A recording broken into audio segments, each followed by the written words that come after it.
Hello, Sam from Sound on Sound magazine here. I'm at the NAMM show in Anaheim, California, and I'm on the Avid booth with Dave Tyler. How are you doing, Dave? I'm good, thanks, yeah. Excellent to see you. And you? And one of the big launches that Avid is pushing at the show is what will be the first installment of Pro Tools 2020. Yeah.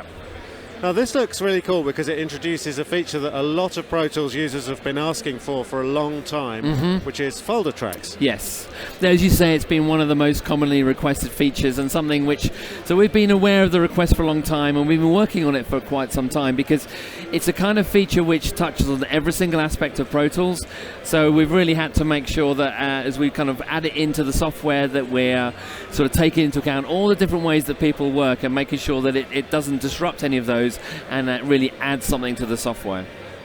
And what you've come up with is a very comprehensive implementation of folder tracks. You've actually got two types of folder tracks, as I understand it. That's right, yeah. So we've got basic folders and routing folders. So let's talk through basic folders first. So essentially a basic folder allows you to take a group of tracks, and that could be any track type, so MIDI, instrument, and even folder tracks themselves, so you can create nested folders.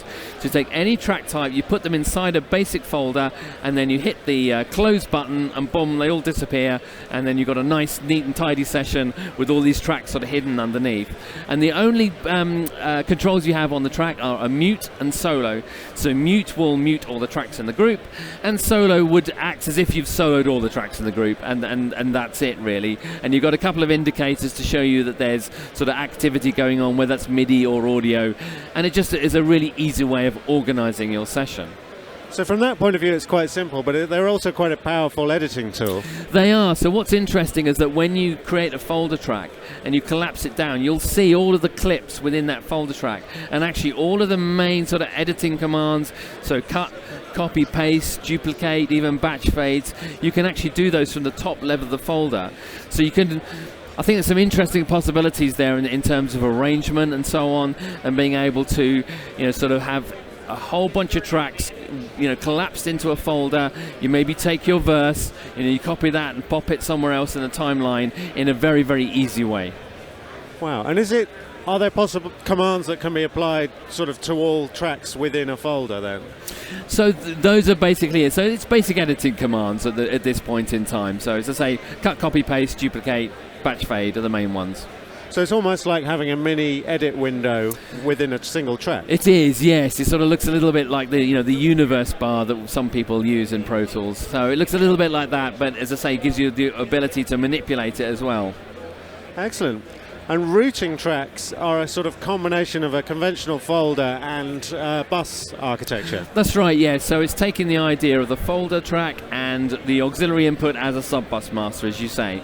So what happens here is that you've got your tracks and you're routing them to the folder track itself, so that all the audio actually goes through the folder track. So it means that you're combining those two functions.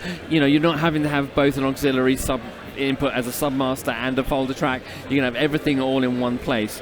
So there's an option, so when you create a routing folder, you can actually choose to automatically route all of those tracks through the folder.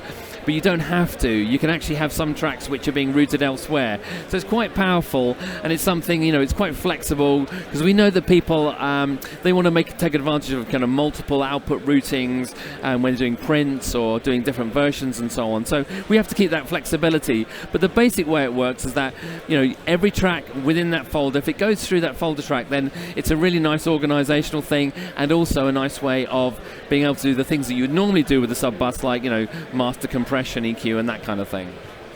And how do these types of folder track integrate with existing Pro Tools features such as, say, playlists and edit groups and that kind of stuff? Yeah, so it's effectively what's sort of underlying, that doesn't change. So edit groups remain as they are, and the same with playlists. That functionality sort of stays as it is, but just, things are sort of hidden under the hood, I guess.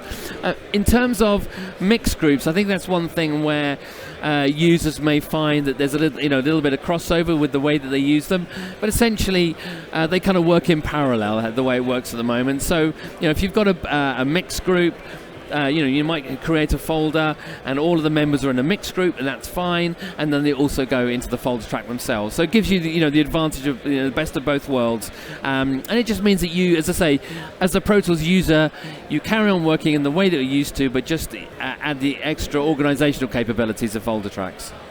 And one potentially very powerful feature is that you can have preset folder tracks.